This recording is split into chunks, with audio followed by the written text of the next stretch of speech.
Dans l'assemblée des saints, assoiffé je me tiens, que ton onction descende sur moi.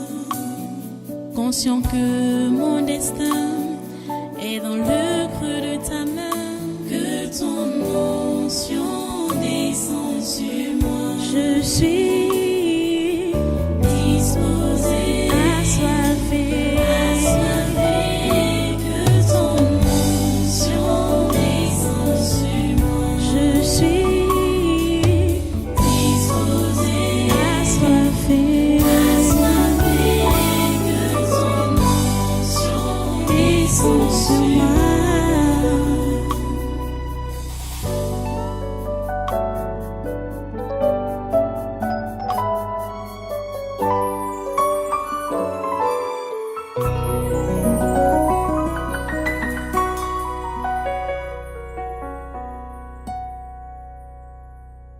Restez debout, hein? On va prendre notre texte aujourd'hui. Aujourd'hui, pour commencer le séminaire du mois de septembre 2021, c'est la suite du séminaire passé, hein, que nous entamons aujourd'hui.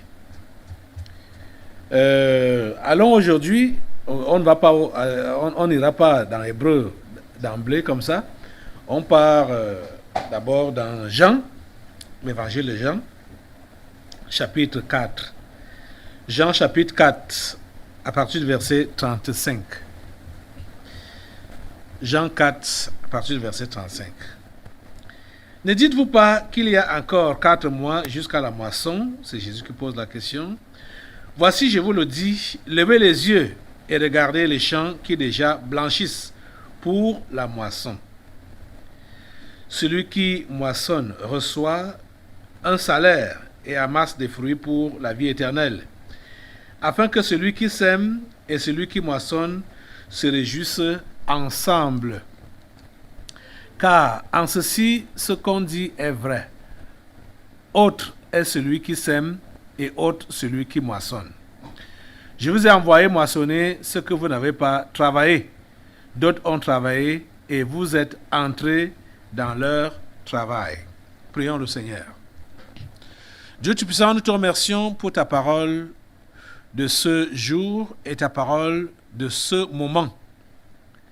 S'il te plaît, Père Saint, donne à tes enfants des oreilles de disciples pour la comprendre, la saisir, et donne-leur cette grâce de pouvoir la mettre en pratique. Seigneur, nous voici devant toi. S'il te plaît, interviens. S'il te plaît, interviens. Oh Dieu, interviens. Et permets que ta volonté s'accomplisse dans nos vies en ce jour. Seigneur, tu as initié ce programme. Et chaque mois, tu as eu à nous montrer tes merveilles.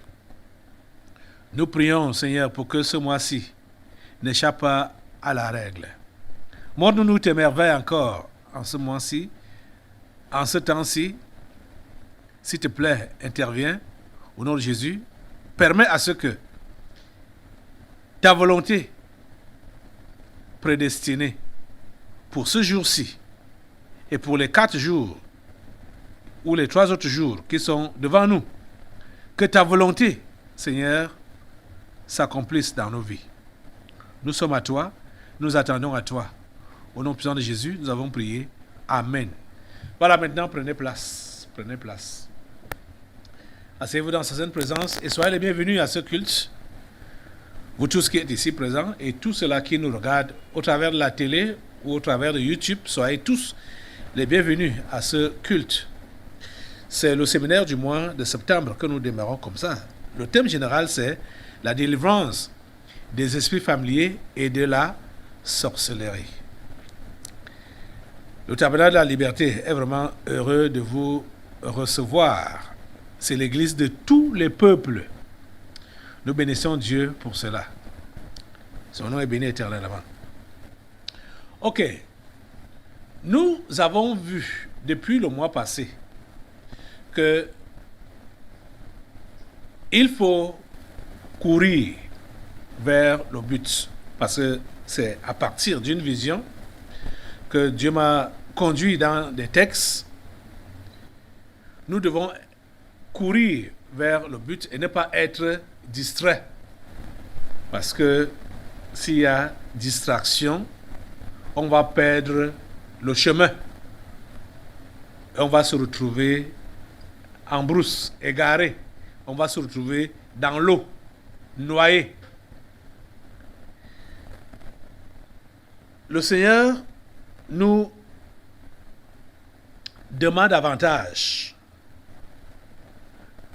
de continuer à être donc concentré sur le chemin qu'il a tracé devant nous, à accomplir notre carrière qu'il a ouverte devant nous. Chacun d'entre nous est appelé à se concentrer et à ne pas se laisser distraire. C'est la raison pour laquelle, à la suite de ce qu'il nous a dit le mois passé, donc, il continue avec ce passage qu'on vient donc de lire, où Jésus pose la question: ne dites-vous pas qu'il y a encore 4 mois jusqu'à la moisson? Voici, je vous le dis, levez les yeux et regardez les champs qui déjà blanchissent pour la moisson. Jésus était en train d'interpeller ses disciples. Quand il les interpellait, c'était un peu comme à cette période où nous sommes. Bon, nous sommes, nous aujourd'hui, à combien de mois de la moisson des arachides et du maïs? C'est la saison de l'ensemencement maintenant, ici au Cameroun. Ça a commencé depuis le 15 août, quand les premières pluies ont commencé à tomber. Et ça doit faire 3 mois jusqu'à la moisson. Donc Jésus leur parlait dans une période similaire à la nôtre aujourd'hui. Je ne pense pas que c'est un hasard. Parce que quand les gens ensemencent maintenant, là, c'est pour attendre 3 mois. Donc quand Jésus leur parlait, et ils attendaient 4 mois. Ils avaient 4 mois devant eux. Mais Jésus voulait leur dire que voilà, pour ce qui est naturel, il y a encore du temps. Il y a 4 mois que vous devez attendre avant la moisson. Mais pour des choses spirituelles et des choses de Dieu, le travail que vous êtes appelés à faire ne demande pas à attendre. C'est le moment, c'est l'heure. Faites ce que vous avez à faire maintenant. C'est le moment, c'est le temps. C'est pour dire quoi? C'est pour dire que l'enfant de Dieu n'a pas besoin d'avoir le regard du monde, de considérer les choses comme le monde considère ou comme les mondains considèrent, de savoir que le temps de Dieu pour ces choses, c'est maintenant. Le temps de Dieu pour les choses de Dieu, c'est maintenant. Donc il n'y a pas de place pour la distraction. Il n'y a pas de place pour la relaxation. Il n'y a pas de place pour l'aisance. Ne dites-vous pas qu'il y a encore 4 mois jusqu'à la moisson? Voici, je vous le dis.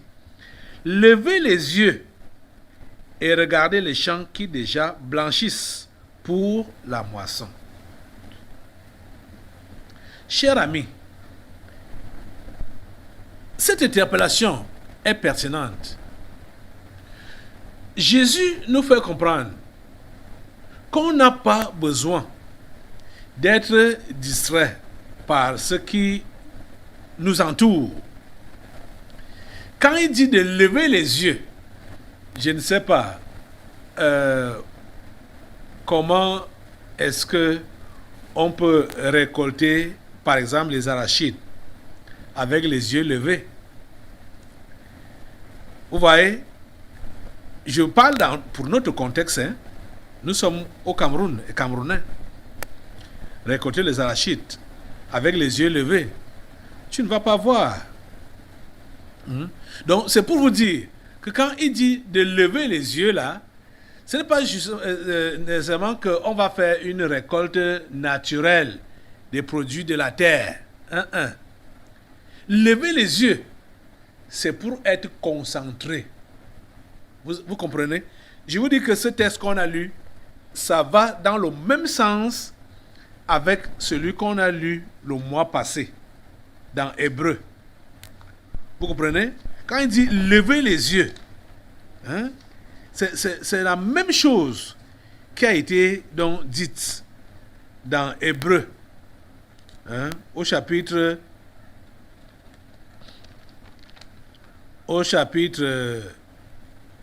12 donc. Hein,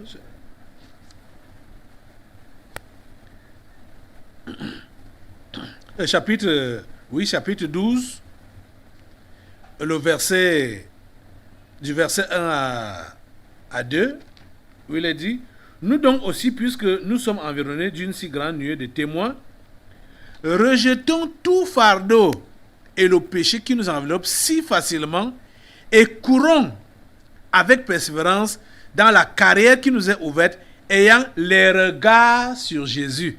Vous êtes en train de comprendre ça? Ayant les regards sur Jésus, le chef et le consommateur de la foi. Ayant les regards sur Jésus. Hein? C'est ça qu'il veut donc dire ici. Quand il dit ici, ne dites-vous pas qu'il y a encore 4 mois jusqu'à la moisson. Voici, je vous le dis, levez les yeux et regardez les champs qui déjà blanchissent pour la moisson. Levez les yeux. Ayez les regards sur Jésus. Ayez le regard sur Jésus. Levez les yeux. Donc, il y a des gens parfois qui lisent la Bible et ne comprennent pas le sens spirituel des enseignements bibliques. Ils prennent ça d'une manière naturelle. Quand Jésus dit, bon, levez les yeux, on dit, levez les yeux. Levez les yeux. Vers où? Pourquoi? Pour regarder quoi? On parle de la moisson, mais en même temps on dit de lever les yeux. Les gens vont lire là, ils ne vont rien comprendre. Ils ne seront pas interpellés. Et vous voyez, si vous ne comprenez pas ce que la Bible dit, vous n'allez pas être interpellé. C'est-à-dire, ça ne vous dira rien. Vous lirez ça comme juste une histoire, un conte. Vous voyez? Ici, nous devons avoir les regards fixés sur Jésus. Et on est dans le contexte de la moisson, contexte de la récolte. On doit avoir les yeux fixés sur Jésus. Jésus a fait comment? Quand on dit donc avoir les yeux fixés sur Jésus, Jésus a fait comment? Comment est-ce que Jésus a agi? Comment est-ce que Jésus a travaillé? Comment est-ce que Jésus a fait? Quelle était sa préoccupation? Quelles étaient ses priorités? C'est comme ça qu'on lève les yeux. C'est comme ça qu'on a les regards sur Jésus. Quand on se pose donc des questions sur sa vie et sur ses priorités pour pouvoir faire comme lui-même a fait.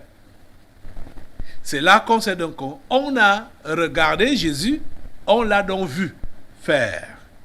Et on fait aussi comme lui. C'est le temps de la moisson, je vous assure.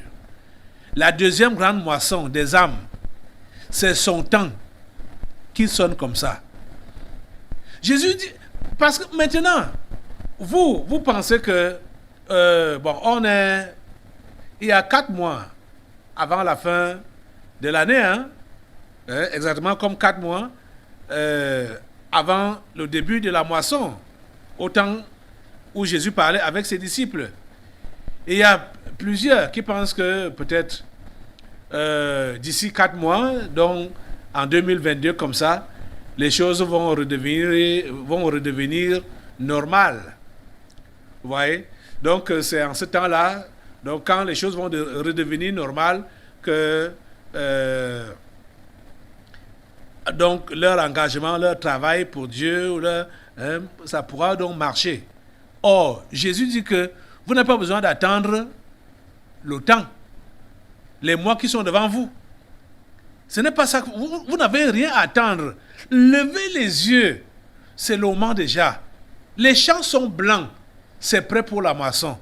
Levez les yeux. Levez les yeux. Et les regards sur Jésus. Nous voyons que quand Jésus est venu sur la terre, c'est vrai qu'à la naissance, il n'a pas commencé son ministère directement, mais il a grandi comme un homme normal, un enfant normal, un homme normal. C'est à l'âge de 30 ans, après son baptême, qu'il a commencé son ministère. Mais quand il a commencé son ministère, Jésus n'a pas pris de congé jusqu'à la nuit où on l'a arrêté et qu'il a été tué. Le lendemain, Jésus n'a pas pris de congé. Jésus a été dans le travail à chaque instant. Donc, il a eu 3 ans de plein temps complet. 3 ans de plein temps complet que Jésus-Christ a eu. Il savait seulement qu'il fallait prier, aller maintenant évangéliser, guérir les malades, chasser les démons. C'est ça qu'il a fait pendant 3 ans. Et ce n'était pas des années faciles. Non, pas du tout. Vous lisez un peu, continuez à lire un peu cet évangile de Jean, vous allez comprendre que ce n'était pas facile pour Jésus. Pendant ses évangélisations, ce n'était pas facile. À plusieurs reprises, on voulait le tuer. À plusieurs reprises, on voulait le lapider. Pendant qu'il évangélise, pendant qu'il enseigne. Même étant à l'église, les agents du diable voulaient finir avec Jésus. Mais Jésus a fini ces 3 années de ministère, je peux dire, dans la paix. Parce qu'effectivement, le moment où il a été arrêté et mis à mort était le moment qui avait été écrit par Dieu et qui avait été décidé par Dieu. Avant ce moment-là, toutes les tentatives qu'on a eu à faire contre la vie de Jésus, ça n'a pas marché. Vous voyez que même depuis la naissance, on a voulu le tuer à la naissance. Il était encore bébé. Hérode a voulu le tuer, mais Dieu l'a préservé. Et quand il a commencé le ministère, à plusieurs reprises, les hommes religieux ont tenté, ont attenté à sa vie, mais ils n'ont pas réussi. Et quand l'heure était arrivée, Jésus le dit, il le précise bien, il dit que parce que quand ces gens voulaient l'arrêter, ses disciples voulaient le défendre, notamment Pierre, qui avait même pris l'épée et coupé l'oreille d'un serviteur, de ces gens-là qui venaient arrêter Jésus. Jésus lui a dit que ne t'en fais pas, c'est le moment, le temps est arrivé. Parce que ce n'était pas le moment, ça ne me coûtait rien de demander à mon Père d'envoyer l'armée céleste pour venir me délivrer. Donc, c'est le moment, c'est le temps. Donc, laissez-les faire, laissez-les accomplir ce que Dieu a prévu. Donc, Jésus, pendant son ministère, a connu de l'opposition, a connu la persécution, a été menacé de mort, mais il n'a pas regardé ça comme un problème. Vous comprenez? Je suis en train de vous faire donc voir Jésus. Je suis en train de vous faire lever les yeux. Je suis en train de vous faire regarder Jésus. Parce que vous n'allez pas le voir physiquement. Vous le voyez sur les traces, ces traces qu'il a laissées dans ses écrits, dans la Bible. Et ce que je suis en train de vous dire là, c'est vous dépeindre son image. Jésus-Christ, serviteur de Dieu. Jésus-Christ, évangéliste. Jésus-Christ, prédicateur. Il a connu de l'opposition, mais il n'a pas baissé les bras. C'est pour vous dire quoi? Comme c'est le temps de la moisson à l'heure actuelle, ce n'est pas facile, ça ne sera pas facile. Et ça n'a jamais été facile. Jamais du tout. Jamais de la vie. Ça n'a jamais été facile. Puisque la Bible appelle le diable le prince de ce monde. Vous pensez que vous allez faire donc les choses de Dieu dans ce monde où le diable est le prince avec ses agents qui sont même majoritaires. Ils vont vous laisser tranquille? Jamais. Jamais. Donc vous voyez, ces messages que vous avez souvent écoutés de ces faux prophètes qui ne parlent que de la belle vie, qui ne parlent que du bonheur, qui ne parlent que de l'aisance, qui ne parlent que de la prospérité, de la richesse, des miracles, machin, tout ça là. C'est un faux évangile là-bas. C'est un faux évangile là-bas. Le vrai évangile demande que tu vas être confronté aux attaques, aux persécutions, à l'opposition, mais tu dois comprendre que tu ne peux pas perdre ta vie si tu n'as pas accompli ce pourquoi Dieu t'a appelé. Tu ne pourras pas perdre ta vie. Donc, inutile d'avoir peur. Inutile d'avoir peur. Inutile de trembler. Inutile de te retenir quand tu es appelé à proclamer cet évangile. Si on finit avec toi, on te coupe la tête ou on te lapide, ça veut dire que c'était donc ton moment. C'était ton moment. Vous êtes en train de comprendre? Donc, voilà. Jésus, qui dit donc aux disciples, donc, et à nous donc ici, maintenant, que le temps, les champs de Dieu sont déjà blancs pour la moisson. Les champs de Dieu sont, c'est blanc, c'est déjà prêt pour la moisson. Et il dit au verset 36, celui qui moissonne reçoit un salaire et amasse des fruits pour la vie éternelle, afin que celui qui sème et celui qui moissonne se réjouissent ensemble. La carrière qui est ouverte devant nous. Je vous ai dit que pour le salut d'une âme, le salut d'une seule âme, c'est toute une équipe qui travaille. Vous voyez, c'est ça qui est confirmé ici. C'est toute une équipe qui travaille. Chacun a une portion dans ce travail de sauvetage, dans ce travail de salut des âmes. Chacun a une portion. Ce n'est pas une seule personne ne peut pas sauver une âme. Il y a beaucoup de gens qui sont dans l'équipe de salut. Et c'est ça que Jésus nous révèle ici. Il dit que celui qui moissonne reçoit un salaire et amasse des fruits pour la vie éternelle, afin que celui qui sème et celui qui moissonne se réjouissent ensemble. Et au verset 37, il dit, car en ceci, ce qu'on dit est vrai. Autre est celui qui sème et autre celui qui moissonne. Vous voyez?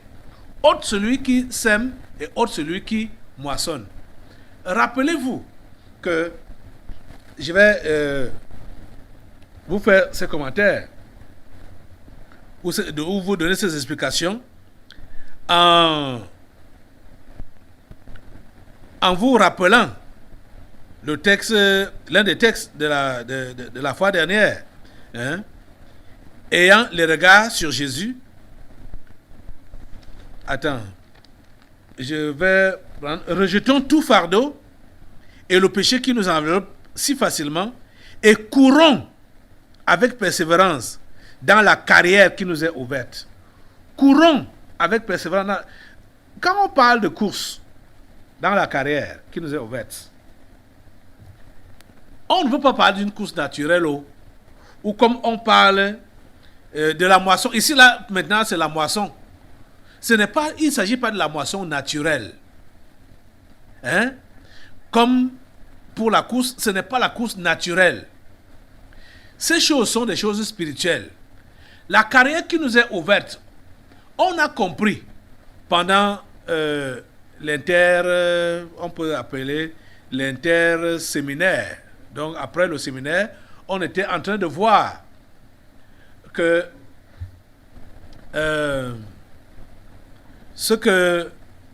la carrière qui nous est ouverte, c'est donc quoi? Nous sommes des ambassadeurs. Nous jouons les fonctions d'ambassadeurs, les rôles d'ambassadeurs pour réconcilier les hommes ou les pécheurs avec Dieu. C'est là notre carrière, c'est là notre mission, c'est là notre travail. Donc, quand on parle de la course ou quand on parle de la moisson, il s'agit de sauver les âmes. Il s'agit de sauver les pécheurs. Donc, quand on va nous dire, par exemple, comme dans Hébreu, ici, là, que rejetons tout fardeau et le péché qui nous enveloppe si facilement et courons avec persévérance dans la carrière qui nous est ouverte, ça veut dire quoi? Que nous devons ne pas nous fatiguer, on ne doit pas se fatiguer à travailler pour que les âmes soient sauvées. Courir avec persévérance, c'est travailler pour que les âmes soient sauvées. C'est-à-dire faire tout ce qui est à notre disposition. Agir au niveau de notre couloir, au niveau de notre domaine, sans relâche, sans se fatiguer, sans se décourager, et tout en sachant qu'on va rencontrer des difficultés qu'il faut braver parce qu'il faut qu'on arrive au but. Le but qui est donc non seulement notre salut personnel, mais également le salut de ceux-là que nous aurons évangélisés. Vous êtes en train de comprendre? Chers amis, l'heure n'est pas à la distraction. L'heure n'est pas au repos. L'heure n'est pas à l'amusement. L'heure est au travail. L'heure est au travail et c'est maintenant. Ce n'est pas demain. Ce n'est pas après-demain. Tous ceux-là qui ont été démis de leurs fonctions, de leurs activités ici à l'église, si vous aviez compris la chose pour vous mettre au travail, chacun pour se refaire, comme il se doit, c'est depuis longtemps que vous serez ressourcés. Ça allait se sentir, ça allait se voir.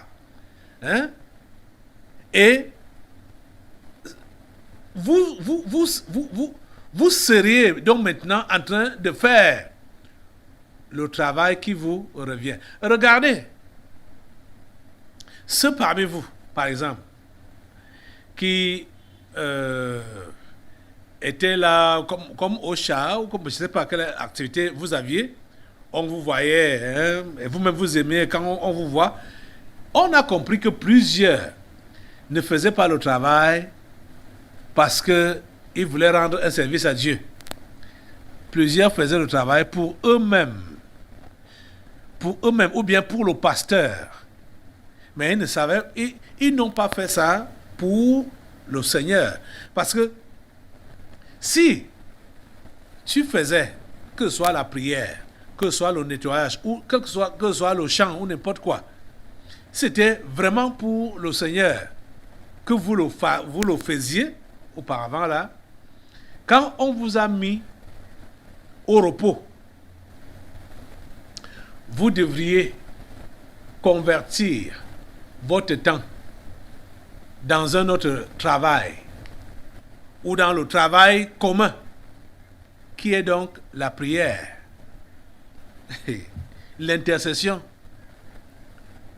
Et je vous dis la pure vérité que c'est quand on prie et quand on est vraiment dans la prière que les autres aspects s'ouvrent devant nous. Les autres domaines dans lesquels on doit travailler s'ouvrent devant nous. Mais si la prière n'est pas dans notre chrétienté, tout ce qu'on peut faire, on le fait par nous-mêmes. Dieu n'a rien dedans. Parce qu'on va faire ça avec la chair. C'est-à-dire on va travailler, on va dire qu'on sert Dieu et on sert avec la chair. Et quand on sert avec la chair, ça ne bénit pas. Ça ne bénit pas. Vous comprenez? C'est le temps de la moisson. C'est le temps de la récolte. Dans l'assemblée des saints, assoiffé je me tiens, que ton onction descende sur moi. Conscient que mon destin est dans le creux de ta main, que ton onction descende sur moi. Je suis